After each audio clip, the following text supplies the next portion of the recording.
యేసుక్రీస్తు వారి నామములో మిమ్మల్ని ఆహ్వానిస్తుంటున్నాం.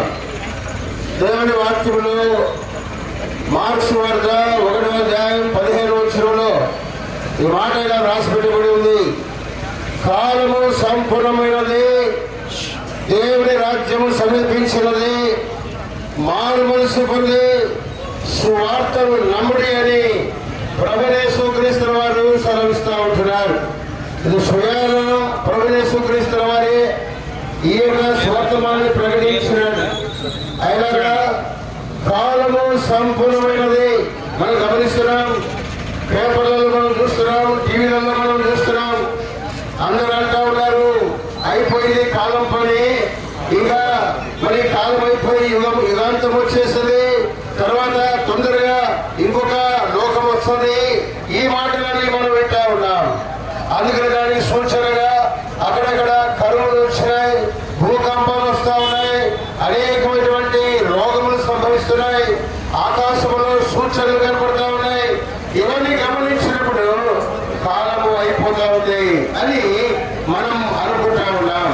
నిజమే, ఈ మాట బైబిల్ గ్రంథంలో రాసిపెట్టబడి ఉంది.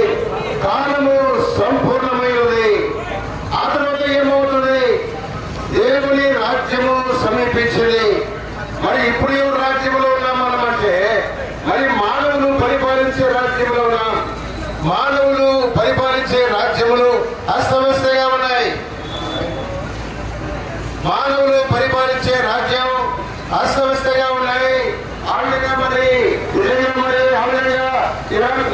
కూర్చుగా పరిపాలన చేస్తా ఉన్నారు.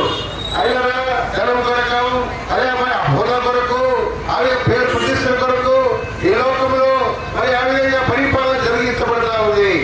అయితే దేవుడి రాజ్యం అలా కాదు.